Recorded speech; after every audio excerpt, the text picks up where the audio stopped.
Rumpelstiltskin always says that magic comes with a price.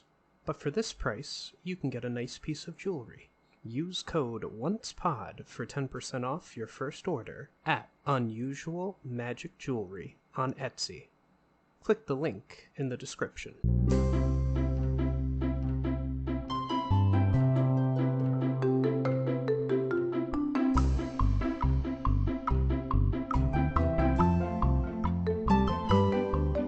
Hello, and welcome to the Once Again podcast. We are your hosts, Ashley and Jason. On today's episode, we'll be discussing Game of Thrones Season 1, Episode 1, Winter is Coming. This episode was written by David Benioff and D.B. Wise, adapted from George R.R. Martin's A Game of Thrones book, and is directed by Tim Van Patten. It premiered April 17th, 2011, and had a viewership of 2.22 million. A brief synopsis: Eddard Stark is torn between his family and an old friend when asked to serve at the side of King Robert Baratheon. Viserys plans to wed his sister to a nomadic warlord in exchange for an army. And before we dive into the episode proper, I just want to discuss that in this series, each episode will be 2 parts. The first part will focus on the HBO series and its episodes, and the second will be a book comparison. Obviously, at a certain point, the show completely divorces itself from the books, and with the book series unfinished at the time of this recording, Ashley and I will be giving our speculations and theories about where the books are going. Also, after recapping the episode, Ashley and I will engage in a full spoilers discussion involving later seasons and episodes of the show, as well as material from the books. We will alert you when we reach the full spoiler section, so if you want to skip to the end of the podcast, we understand. You know, I do have one thing to say here too, is I think we should have a brief discussion on like our own personal takeaways anyway from Game of Thrones and why we're covering this instead of going right into season 2 of Once Upon a Time. All right. Do you want to go first, or do you want me to go I first? mean, this was more so your idea, so. Okay. Well, if I'm being perfectly honest, I wanted to cast a bigger net on the podcast to get more fish. Not that I don't love Once Upon a Time, I do, but it kind of has, while it has millions of fans, it kind of has like a niche audience that's going to listen to it. Whereas Game of Thrones and A Song of Ice and Fire has a much larger audience. And I've seen people that did podcasts on it, their YouTube channels and their podcasts just blow up from covering Game of Thrones. So, and there's also House of Dragon is coming. So. Oh yeah, true. There is that to look on the horizon as something we could cover that would be current and happening right now. Right. I mean, we talked about Loki and Monsters at Work and stuff. We have done our one-offs, but I think it would be good to cover something at some point that's current and happening, getting a lot more new episodes instead of keep backing up to past. Right. Media. I agree. A note before we dive into it as well. The episode title is the house motto of House Stark and has been widely used in the marketing of the TV series, the books, and other spin-offs. The motto serves as a warning to prepare for winter because seasons are extremely unique and last for years in Westeros, as it shall bring chaos with it. I didn't mention this, but obviously for people who have watched Game of Thrones, it's an HBO series and it's way more adult than Once Upon a Time was, or Once Upon a Time was, I should say. So if you have little listeners in the background, we're going to be covering topics on Game of Thrones that are way more adult than anything that was on Once Upon a Time. And the good news is Game of Thrones season shorter, so that this won't be going on for too long, but also we're still covering Disney movies and other stuff. So if you're looking for other content from us, you'll still have that weekly for the rest of the year as well. And I mean, our podcast is called Once Again. We're going to dive back into Once Upon a Time. We're not, ditching it after season 1. We want to talk about every season, and we want to talk about Once Upon a Time in Wonderland. And, we've covered some of the books. I have the comic books that I have to talk about. Like, there's going to be Once Upon a Time content coming. And, I just want to say off the bat, too, I will say I have watched season 1 of Game of Thrones already, and I think season 2 and season 3, but I never finished it. Oh, really? Yeah, I did not want to watch until the books were done.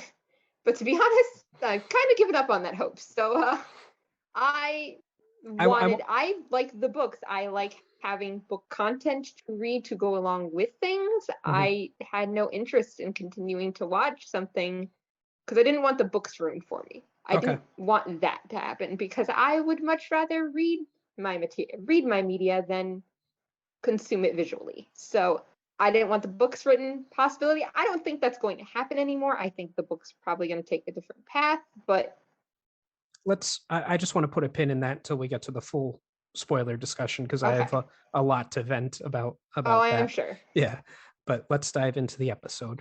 In scene 1, we see 3 Rangers of the Night's Watch: Sir Waymon Royce, played by Rob Osterl, Will, played by Bronson Webb, and Garrett, played by Dermot Keeney.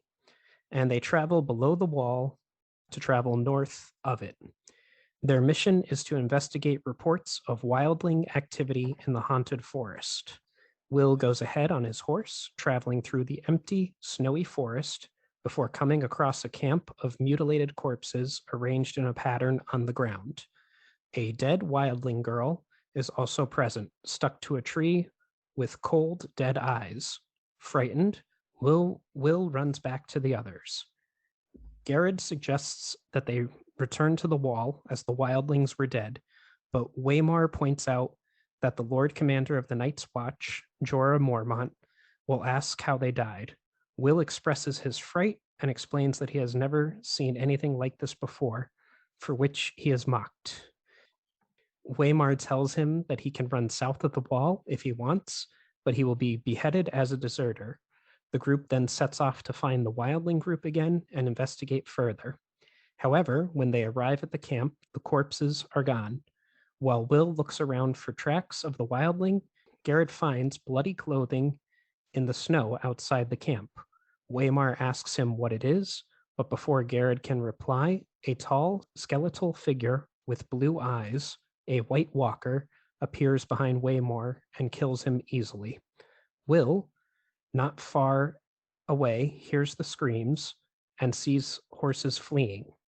He looks around and sees the dead wildling girl reanimated and alive with icy blue eyes. Will turns and runs. After a moment, Garrett appears distantly ahead, and Will relaxes slightly to see him until the White Walker appears behind Garrett and slices his head off. Still dripping with blood, the White Walker throws the severed head at Will's feet. And I wrote down that this is a fantastic opening scene. It tells you that this world is fantastic, cold, no pun intended, and cruel. Your actions have severe consequences, and at any moment, any character can die.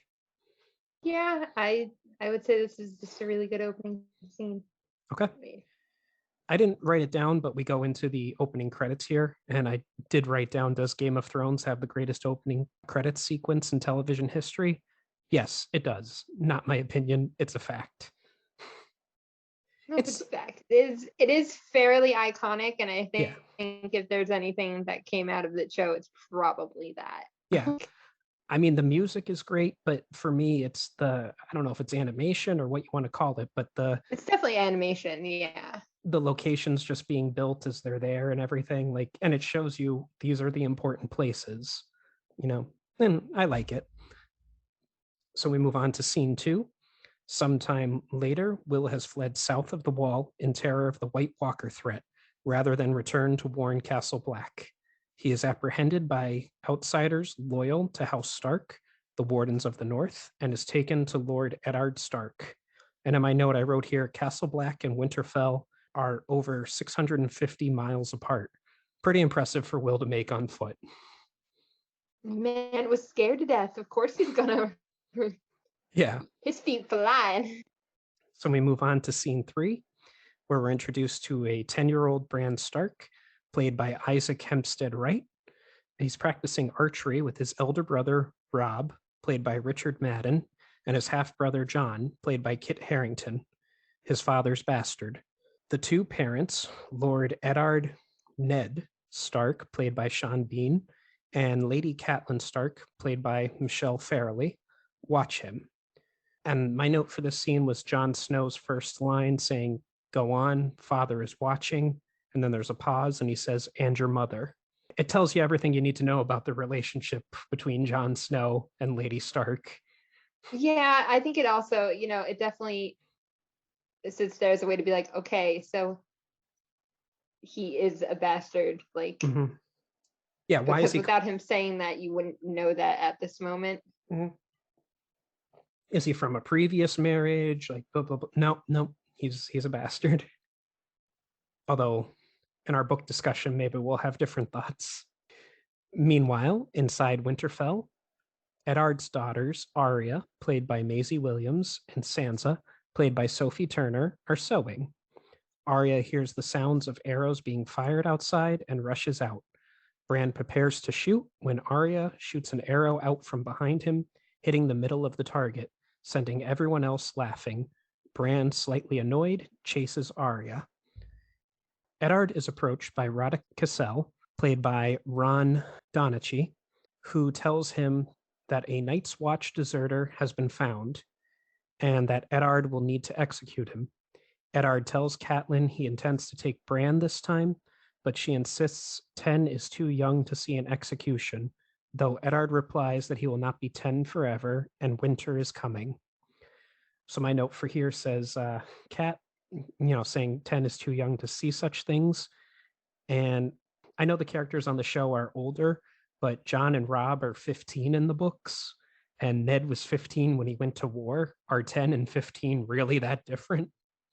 I'm not sure she's very concerned what's going on with John, but That's true.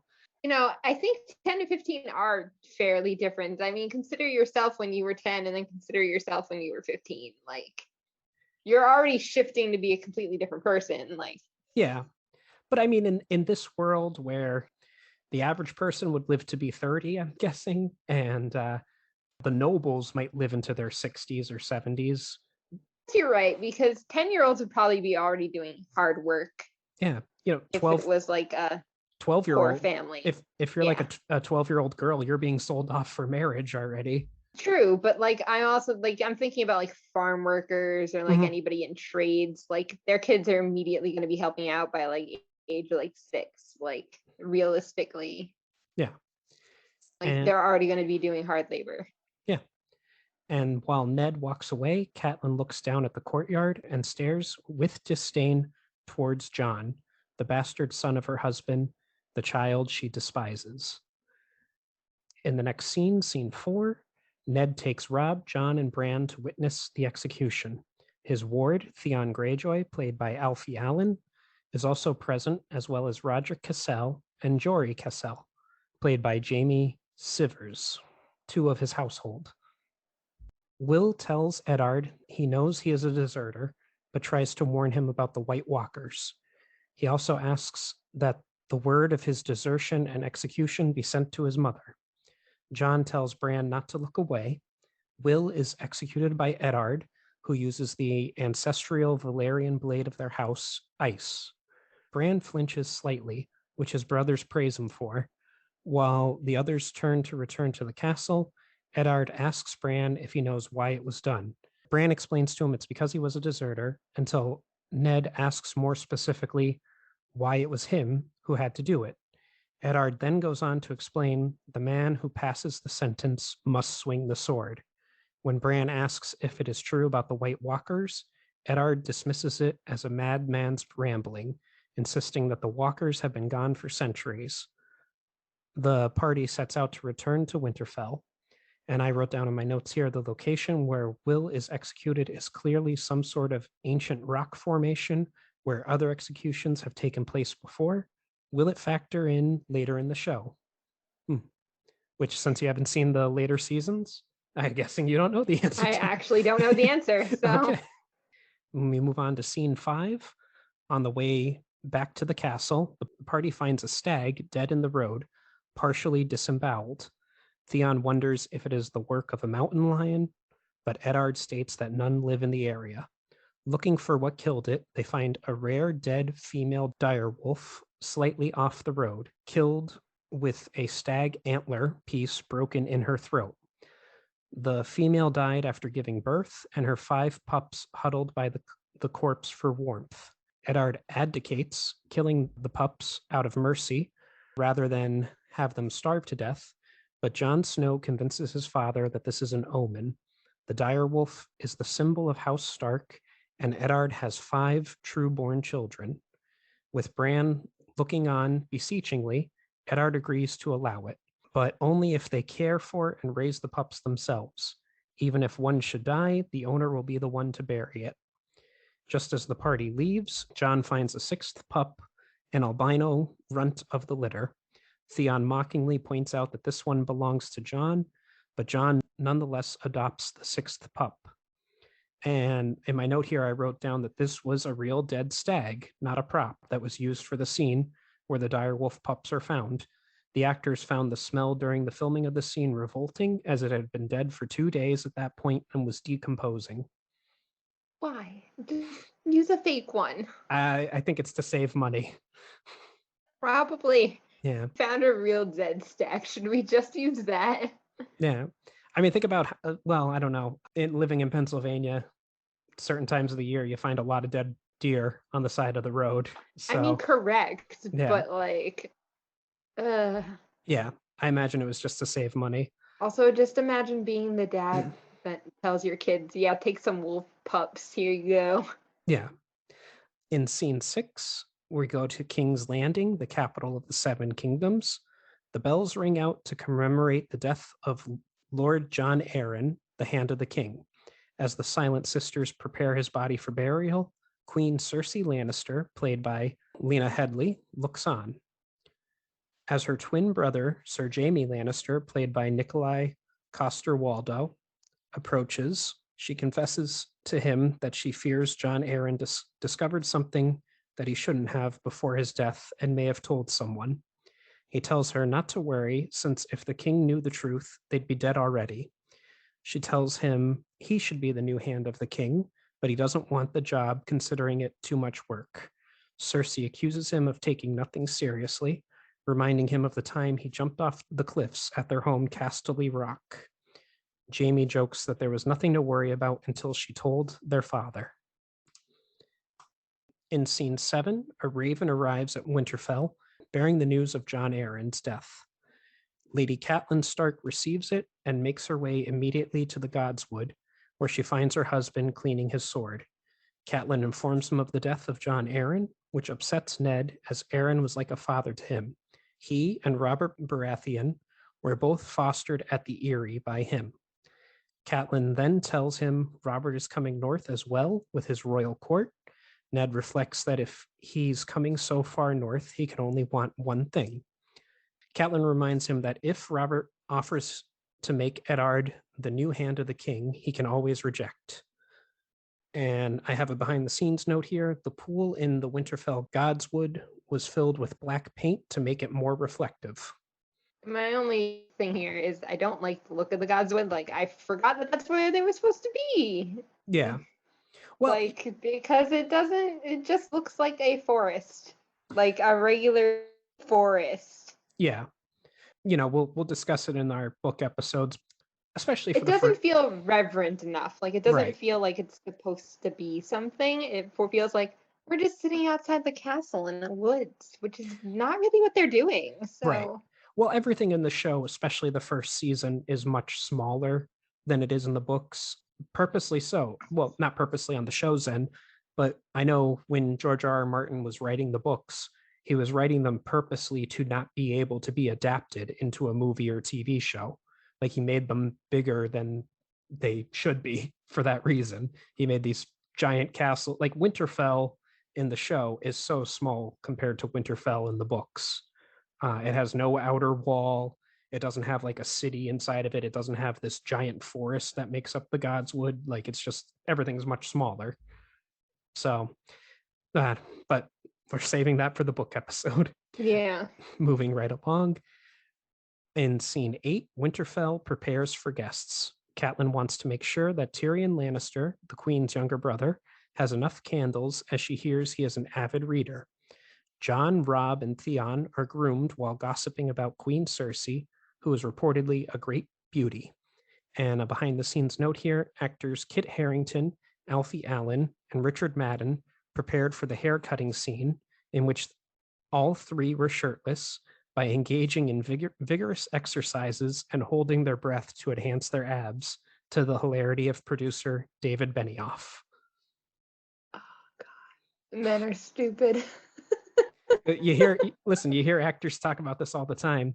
Have you ever heard Hugh Jackman talk about what he did to prepare for Wolverine? Like scenes where he would have to shoot with his shirt off. He wouldn't drink water for like 2 days so that his body would get super dehydrated. So his muscles were just that more popped out. Like it's stupid, but it's one of the things they do. In scene 9, we see Bran climbing Winterfell, watching the royal party arrive on the horizon. As he makes his way down, his mother Catelyn catches him and tells him off for climbing. She makes Bran promise not to do it anymore, and he agrees until Catelyn tells him that he always looks at his feet before lying. Bran giggles and runs off, and Catelyn prepares for the royal arrival. In scene 10, Arya Stark watches the King's men arrive as they flood through the gates of Winterfell. She sees Prince Joffrey, played by Jack Gleeson, as well as his personal bodyguard, Sandor Clegane, aka the Hound, played by Rory McCann. She admires his helm, and Arya rushes back to the courtyard late, which annoys Sansa. King Robert, played by Mark Addy, arrives on his horseback, while Queen Cersei is in a large wheelhouse with her 2 younger children, Prince Tommen, played by Colm Wary, and Princess Marcella, played by Amy Richardson. Joffrey rides in and catches Sansa's eye. Meanwhile, Lord Eddard presents his household to King Robert. The two greet each other warmly before Robert demands to see the crypts and pay his respects to Eddard's deceased sister, Lyanna, whom Robert had intended to marry before her death. Queen Cersei points out that they had been riding for a month and that surely the dead could wait. Robert ignores her, taking Ned to the crypts. After they both depart, Cersei sends Jaime to find their younger brother, Tyrion. And I have one note here written down and a couple other ones in my head. Mark Addy's costume was so heavy that he couldn't get off his horse without steps and the help of 3 people. So in editing, they had to cut away when he starts to dismount and then cut back to see him drop on the ground.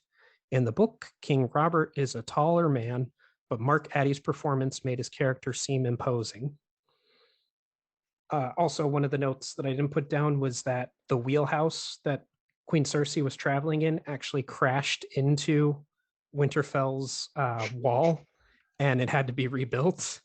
Yeah, so, some... Also, we don't see the other Lannister kids, like the other Baratheon kids, do we? We just see Joffrey, right? Like, no, they're in the we see the other two in the scene. They get out of the wheelhouse with Cersei, and they're in the episode for a little bit later.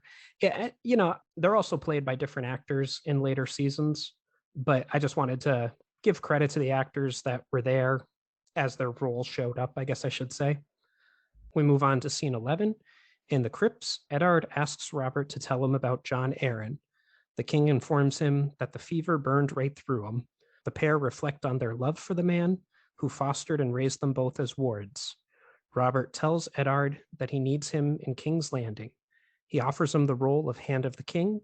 Eddard immediately falls to one knee, saying he isn't worthy of the honor, to which Robert replies that he isn't trying to honor him.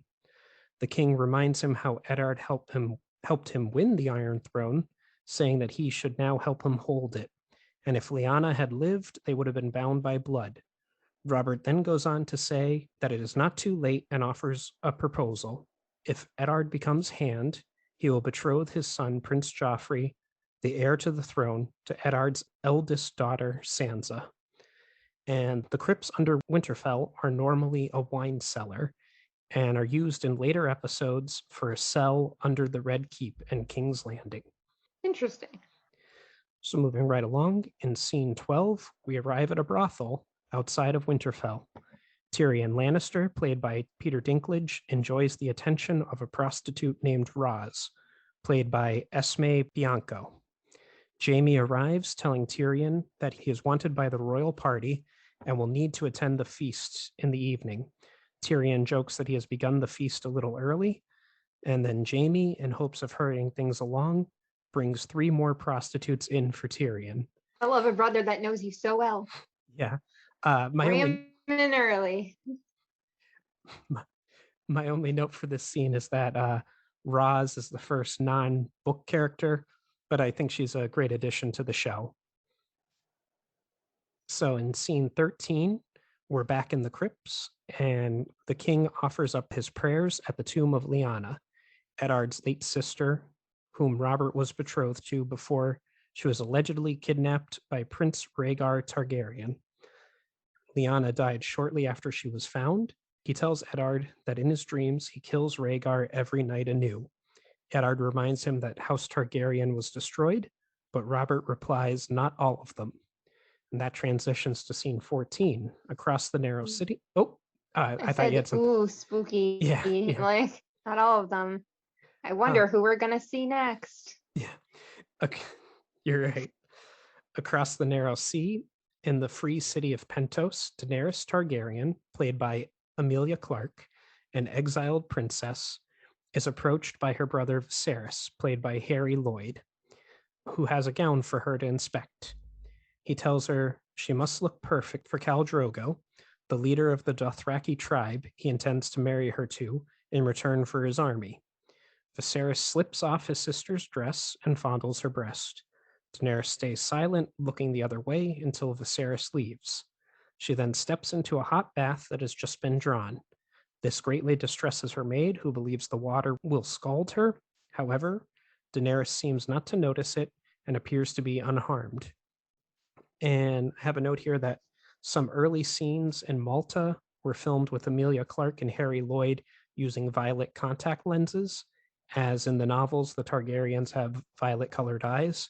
However, the lenses did not look right and were distracting the actors from their performance, so they were dropped. So my honest opinion on that little fact there is just get other violet contact lenses that aren't as like bright or something.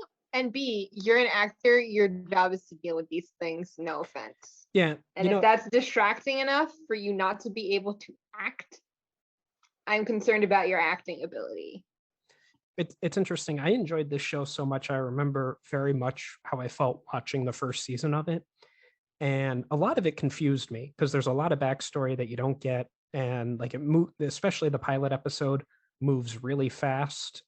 I remember thinking that the Lannisters and the Targaryens were related because like they all had blonde hair. Like I was like, oh, like, and that's why Robert's king because he married one of them, blah, blah, like, so if they had had the purple eyes or violet eyes, I guess I should say, I always more so think of them as purple eyes, but if they had those eye contacts in, it would have made a more distinguishing characteristic because like their silver hair, especially in the first season, doesn't really look silver. It looks blonde. Yeah, it's definitely not the right shade of color. But right. I don't think, especially the Targaryens supposed to be much more otherworldly almost in their looks. Like think like elves and stuff like that is the way I think of them more so than like agreed humans. Like I know they're humans, but like they don't look that way completely is the way I think about it. Yeah. And they're like and they don't look like that in the show. Right. And if the reason for not having violet eyes is seriously because the contacts were distracting, A, get other ones that work better, and B, why are your actors that distracted by contacts? Like, I don't understand that. Like, your job is to act. You have to act through all sorts of crazy stuff all the time. You can't deal with that. Yeah, agreed. But moving back into the plot, in scene 15, a short time later, Khal Drogo, played by Jason Momoa, oh yeah, arrives at the estate. I think I'm supposed to be the one saying, "Oh yeah." Listen, when it comes to Jason Momoa, I think anyone can say, "Oh yeah." He's quite a handsome man. But he arrives at the estate Daenerys and Viserys have been staying at, owned by a magister named Illyrio Mopatis. And Illyrio is portrayed by Roger Allam. After taking a glance at Daenerys, Drogo rides away without dismounting from his horse. Viserys is concerned, but Illyrio assures him that if he did not approve of Daenerys, they would have known. And I have a note written here that Viserys asks Illyrio where the Dothraki are, and Illyrio responds that they are not known for their punctuality. So George R.R. Martin is a Dothraki. Obviously. I feel bad saying that, but at the same time, that man is a lot of things. Yeah, he's certainly a great writer amongst them, but a lot of other things too that annoy me. He is certainly not our as Neil Gaiman made very clear. Moving on to scene 16, Illyrio and Viserys discuss the quest to sail back to Westeros with Drogo's army, and Viserys inquires when the wedding will take place. Daenerys blurts out that she does not want to marry Drogo and wants to go home. Viserys turns around to her and demands how they are supposed to go home. He then offers a solution with Khal Drogo's army, which is what they need to retake their father's throne from Robert Baratheon. Viserys adds that he would let his sister be raped by all 40,000 of Drogo's men and their horses if it meant getting his throne back. And the Worst Brother award goes to... Yeah. Do you want to discuss it now, or should we save it for our book episode about Viserys and his background? I'll just talk about it now. Maybe we'll talk about it later too. Yeah. I mean, he was a child when everything got taken away from him. I think he was 8 years old. And this whole time he's been responsible for protecting his sister. He is an awful, awful brother. Don't get me wrong. But it's kind of understandable, especially considering Targaryens have a tendency to go crazy, why Viserys is such an awful person. Like, he had this great life. He was a prince, for crying out loud. I'm not saying I don't understand it, but also, I think the thing is, too, is, everybody in the show is just trying to get their place and, trying to get their goods, essentially. I understand. Yeah. But I think most of them don't try to, sell their family members. They do, but not, that hardcore. Imagine saying, yeah, I let all of his men and their horses rape you if I had to. Yeah, to your own sister. What? You don't need, he doesn't need to verbalize those things. Yeah. And, you're right. Because, I mean, they clearly have a great life right now with Illyrio. And, I mean, people still give him some level of respect, given that he is a Targaryen. We can discuss Illyrio in the books because he's a very different character there. But he's Illyrio is not really anyone here. The only kind of thing we get out of it is in the earlier scene where Daenerys is like, but why is he doing all this? I don't understand. We're not giving him anything and he's doing a lot for free, which good on her for being hey, why is he doing this? Nobody gives anything for free, and he has been doing a lot for free.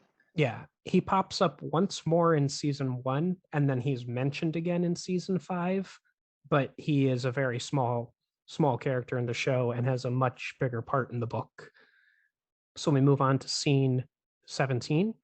While Catelyn fixes Sansa's hair, they speak about Prince Joffrey. Sansa worries that he will not like her, but Catelyn says that would make him the stupidest prince that has ever been. And I have here Sansa's line of saying, please tell father to say yes to being Hand of the King. It is the only thing I've ever wanted. And I wrote down, oh, my sweet summer child. But Jason, is the only thing she's ever wanted. Yeah, Sansa on the show I'm not a fan of, and Sansa in the book I like even less. But she's not really good in any place. But I don't blame her though, because she's basically just this little princess that's been raised on stories of knights and valor and everything like that. So yeah, she's a victim of, I guess, poor parenting is the only way to put it. Eddard and Catelyn really didn't prepare her for the world as it is. In scene 18, we briefly see Robert drunk and mingling with some common women in view of Queen Cersei. Outside the feast, the bastard Jon Snow works at his sword practice. angry that Catelyn thought it would be inappropriate that a bastard should attend the feast. His uncle, Benjen Stark, played by Joseph Mai, first ranger of the Night's Watch, arrives to join the feast, and Jon asks him to take him back to the wall with him.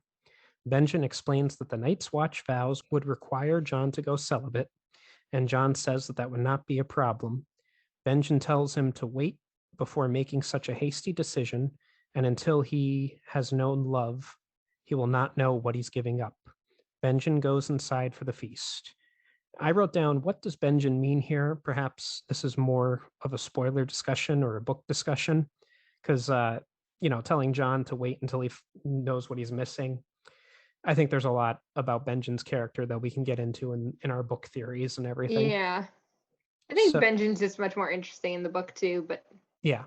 I feel like that's for a lot of characters that aren't like our main core cast. Yeah. And in the brief interaction that's coming up shortly between Benjen and Ned, they seem to have a loving relationship. I more so get the vibe in the book that they do not have this loving relationship between them. But Tyrion Lannister arrives and identifies Jon Snow as the bastard, which seemingly offends him. Tyrion tells him that he should take the insult and wear it like armor so that no one can hurt him with it. When Jon angrily asks Tyrion what he would know about being a bastard, Tyrion coolly replies that all dwarfs are bastards in their father's eyes. Tyrion, when he's written by George, is just magnifique. He's perfect. In scene 19, in the feast hall, Ned and Benjen briefly discuss the events of the episode so far. Here we see a brotherly bond between them. And that's what I was talking about. We see this relationship where they care for each other. I get a different vibe in the books between the two of them, but we'll discuss that in the next episode, I guess. Catelyn asks Cersei if this is her first time in the North, to which the Queen informs her that it is, describing it as a wonderful country. Sansa comes over, and Cersei asks how old she is and if she is still growing. Sansa replies that she is 13 and thinks so. When Cersei asks if she has bled yet, Sansa uncomfortably tells her that she hasn't, before proudly stating that she has made her dress. After Sansa leaves, Cersei tells Catelyn that they may share a grandchild one day, and Sansa will do well in the capital. Meanwhile, Sansa catches eyes with Prince Joffrey. Jaime Lannister blocks Eddard's path through the hall and tells him that it would be good to have him in the capital to oppose him in tourneys. Eddard says that he doesn't fight in tournaments because when he fights a man for real, he doesn't want him to know what he can do. Amused, Jaime mocks him for this. Meanwhile, Arya throws food at Sansa and Robb takes her away. I do like the little discussion between Catelyn and Cersei about their having a grandchild one day. I do like the tension. I like the do they like each other? Who knows? That kind of vibe. Right. For me, my favorite part of this scene is the exchange between Ned and Jaime. I love the line where he says he doesn't fight in tournaments because when he fights a man for real, he doesn't want him to know what he could do. I mean, it's a really smart thing to think. Yeah, and Jaime Lannister, he's one of, if not the greatest swordsman in Westeros at this time. So he's just like, oh, well, good for you. It doesn't matter. Because Jaime likes to be the center of attention. Yeah. Well, he's always been the best since he was a kid. He's the good-looking, attention-seeking kind of knight. Yes, me. Yeah. He's a complex character later on, but right now he's just the handsome man who gets everything that he wants. In scene 20, later that night, Eddard and Catelyn receive a letter delivered to them by Maester Luwin, who is played by Donald Sumpter, and it is a message from the Eyrie. The letter is from Catelyn's sister, Lady Lysa Arryn, the widow of Jon Arryn. In the letter, Lysa says that Jon Arryn was murdered by the Lannisters and that they plan to conspire against King Robert. Luwin counsels Eddard that he should accept Robert's offer to be hanged so that he can investigate the truth of the matter and protect the king. Eddard, while he would prefer to stay in Winterfell, agrees with Luwin and accepts the offer. And my only note here is I'm going to have a lot to say about this scene when we get to the book discussion. Yeah. In It's pretty scene, much the only I feel like a lot of things it's like, yeah, we can talk about it, but like it's more important in context with book content. yeah, So yeah. In scene 21, we're back in Pentos, and Daenerys marries Khal Drogo, and a great celebration is held. Several duels are held in which many die, and many men and women have sex in front of everyone. Illyrio tells them that the death is a good sign, as a Dothraki wedding without at least 3 deaths is considered a dull affair. Drogo and yes, go ahead. that is the kind of wedding I want to go Oh. to. Oh, okay. All right. I thought you were about to say have, but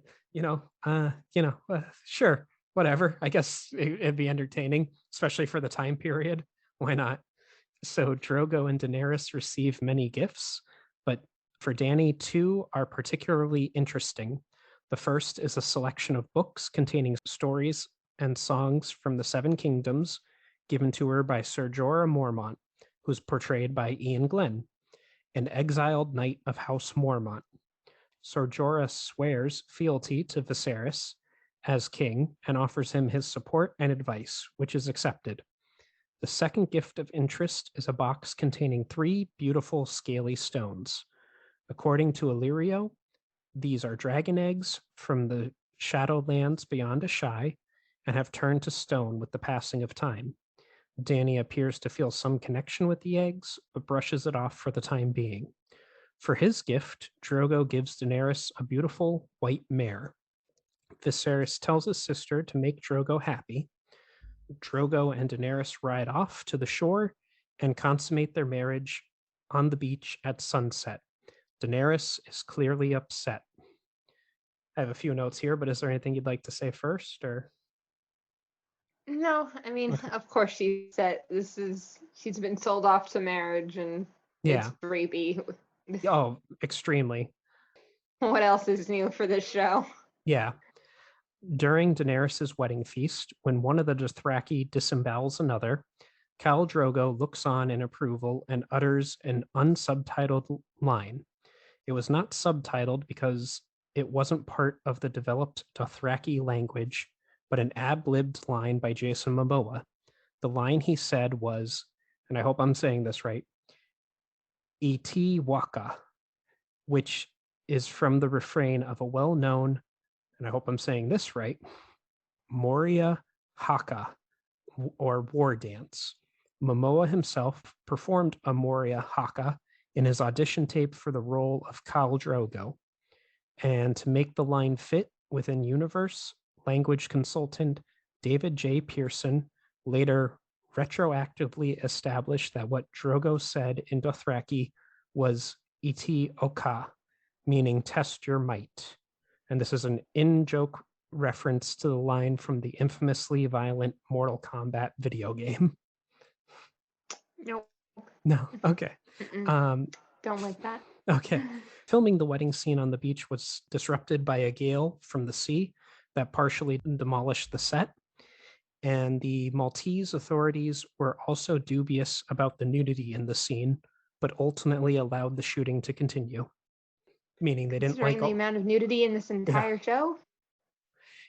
It's funny too, since I now know that you haven't seen the later seasons, the nudity level starts to drop off in later seasons. And even I would say the violence drops off too. Like it's still a violent show, but not as violent as it was in the beginning. But we'll get there when we get there. I have my opinions, even not seeing them. Like we'll get there when we get the spoiler section. Yeah, we're almost there. Yeah. So we move on to scene 22. Tyrion and the Hound talk about the upcoming hunt outside Winterfell. Sandor says he didn't have Tyrion down as a hunter, but Tyrion jokes that he is the greatest in the land, that his spear never misses, and the Hound quips that it's not hunting if you pay for it. Ha ha ha, a sex joke. Meanwhile, Robert asks Ned if he is still as good with the spear as he once was. Eddard tells him that he isn't, but he's still better than Robert, who laughs and thanks him for accepting the offer to become Hand of the King. Robert calls him the last loyal friend that he's got, and with that, the king's party rides off for the hunt. In scene 23, Bran begins some climbing, but while climbing a broken tower, he hears someone moaning. He peers through a window and finds Queen Cersei and her twin brother Jaime Lannister having sex. Cersei spots him and warns Jaime, who grabs Bran. Jaime looks out the window to make sure no one else is watching and only sees Summer, Bran's dire wolf. He asks Bran how old he is. When Bran replies 10, Jaime remarks with a sigh, "The things I do for love." And with that, he pushes Bran out the window. And my only note for this scene is in the tower sex scene, Lena Headey is replaced with a body double for the nude parts. She was pregnant when this episode was shot, so there are a lot of scenes of her where Cersei is filmed standing or sitting behind a table or wearing a coat with thick fur trim or dresses with long sleeves that she holds in front of herself to hide the pregnancy. Yeah. Well, that's interesting. Yeah. I will say for this, like, even though we've seen a lot of nudity and violence, this is like one of those moments where you're like, oh, this is the kind of show we're watching. We just pushed one of our main characters out a window. Yeah. After seeing a brother and sister have sex. Yeah, okay. What are we watching? Yeah. Yeah. With that, I think we should move on to our full spoiler discussion section. Yeah. So if anyone wants to tune out and just skip ahead to the end of the episode, fine by us.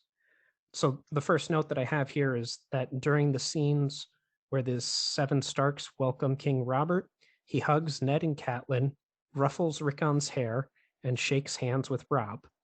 Interestingly, all the 4 Starks with whom Robert makes physical contact with are subsequently killed.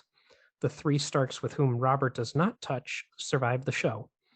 This strange contrast, which can be dismissed as mere coincidence, led to a fan theory that Robert's touch of death somehow cursed the Starks, similar to the alleged curse of Harrenhal. Yeah. So we're in the full spoiler discussion. You know, without even having watched it, the show disappointed its audience with its ending and everything. Yeah, I mean, like I said, I chose not to watch it mostly from the perspective of somebody that when I was first introduced to the show, I was introduced to the first couple episodes of season 1, and I said, cool, I want to read the books first, and kind of blew through the books very quickly. Mm-hmm. And quickly realized that the show was kind of keeping with the books as much as possible. Like, it was impressive how close in some respects the books are, like the show is the books, but I was also like, no, we get to points where I'm like, that is definitely not something I picked up on in the books. Mm-hmm. So, like, I knew that I didn't want to finish watching with the idea that I wanted to read it because I didn't want to be spoiled or have expectations based off of a TV show that was clearly not going the direction the books were going either. Agreed. For me, I watched the show first up to season 4. I got through season 4 and, spoilers, when Oberyn Martell is killed, I said, blank this show, because I don't want to have to edit bleeping myself. I said, blank this show, and I read the books. And at that time, like now, there were only 5 published. In season 5 is when they really, really, really started changing things. I mean, there's been minor changes since episode 1, and then there's also been major changes since episode 1. But season 5 is where they went completely off book. Supposedly, they had notes from George R.R. Martin where the story was going, but I have very strong feelings that the book series, which, like you, I don't think will be completed. I think George is going to pass away before that happens, and another writer will step in and finish the book series. And I'm not saying that because like his health is bad or anything like that. I think the problem is the way he writes. And now I think it's hard to write when there's a lot of expectations on you, especially Agreed. When those expectations are coming from people that now don't like the thing so much because of what they now expect to happen. Right. And I think this is why we shouldn't be doing multimedia things before the original media is finished. The books should have been finished before we started Agreed. making television shows or anything about them, because I think the books would be finished by now if I think he does not feel the same passion for it. Yeah. And I wouldn't either. I Well, would not want to continue writing at this point myself. even if the same thing happens that happened in the show, which, again, spoilers, Daenerys goes crazy, Jon kills her. Let's say that happens in the books, which I have different feelings about. I actually don't have a problem with what happened in the show. I have a problem with how they did it. How we got there. And I do think that I think Martin would be way better at explaining how we got there. Yes. And I do think part of the problem is the reason the show was good to start out with is because we were basing it off of something that was already well written and well established and good. And then that thing no longer existed at a certain point. And that's when things start to go off the rails. Yeah. When the plot, it does not exist. The well-written material of George R.R. Martin does not exist, so you can't base it off of that. So you're left with very vague, even if they had a vague outline, they don't have every little detail. They can't be like, okay, this is exactly what's going to happen. Yeah. For me, the major criticism of the show was cutting Aegon from the show. Whatever you want to, Aegon, Fagon, young Griff, whatever you want to call him. I know book readers think that he's just a red herring, and maybe he is just a red herring, but the characters in that universe don't know that. He has silver hair and purple eyes. He's another Targaryen. Like, unless... Yeah, he exists is the thing. And yeah. So unless, he gets eaten by one of the dragons or something, like another character, well, not eaten, but another character dies, that's a major character in and that makes me think of the whole, what do I want to say, the Martells. What happens to them in the show is disgusting because their plot is so much more clever in the books, and we don't even have their full plot yet. Yeah, like I said, it's definitely, I don't know. It's rough to talk about the show in a way because I'm like, I think the show is okay, but it has a lot of failings, and I think talking about the book will be more fun. I think there's more trust there because I think the characters are much more interesting in their book forms. Agreed. I agree with you that they shouldn't have made the show before George R.R. Martin finished the books. I watch it's always like, even if he had finished them by now, the fact that the show was happening and that there were lots of new fans and lots of things, it would have affected the outcome no matter what, I think. Right. Of the books. Because, and like, not to go completely off topic, but like, I feel that way about Harry Potter all the time, and Harry Potter has the same thing. They started making movies before the books were done, and you can definitely tell that by the end, the fact that the movies had gained so much popularity affected the outcome of the books and affected the outcome of the story. And I don't think the books would have gone that way. Yeah. If the movies had not been made. Had waited. Even She Who Should Not Be Named has directly said that she put Ron and Hermione together because she liked those actors and thought that they would be a cute couple in real life together. Like, that affects a major part of the book. Whatever. But like I said, I think they're like, and I think the same thing happens here. I think it's hard to differentiate the two. Like, as a writer, like, you're gonna see people being like, oh, well, I like want this and I'm excited, I think this, and like, it's gonna get in your head and you're going to be persuaded to do things that you might not want to do. And I that's also why I don't think we're getting the books, because I don't think, like, he writes very slowly, he writes the way he writes, and I respect the process, but I think his style of writing doesn't work for what he's now has to accomplish. He has to make it past a lot of hurdles. There's so much pressure on him, and even with what we're saying, like, that he'll explain it better than the show did, even if it is the same thing, that's pressure too. Like, it's like, like, it's like, oh yeah, like I said, there's a lot of expectation, and I would not want to be with him right now trying to write that myself. I can't imagine having that much pressure to write. And I'm sure, like you said, he was trying to make the world as possible so it couldn't be made into books and movies and movies and television. And I think he probably regrets in some ways letting this happen. Yeah. I know I watched an interview with him years ago where he said he knew as soon as Lord of the Rings won Best Picture at the Oscars that they were going to come for A Song of Ice and Fire, like that Hollywood was going to like be forcing him to make it. And he said the only reason adapting his books, Dan and Dave weren't the first people to approach him. He was approached for years about adapting it. And the only reason that he let Dan and Dave adapt the show or adapt the books into a show, he had a very long conversation with them and he asked them one question. He said, "Who's Jon Snow's mother?" to see if they had actually read the book series. And he has never revealed the answer that they gave, and they've never revealed the answer that they gave. The show implies that they think Lyanna Stark is Jon Snow's mother, and we'll get into all that, but you and I have differing opinions about that, or differing opinions from them. I think we're in similar opinions about who Jon Snow's mother really is.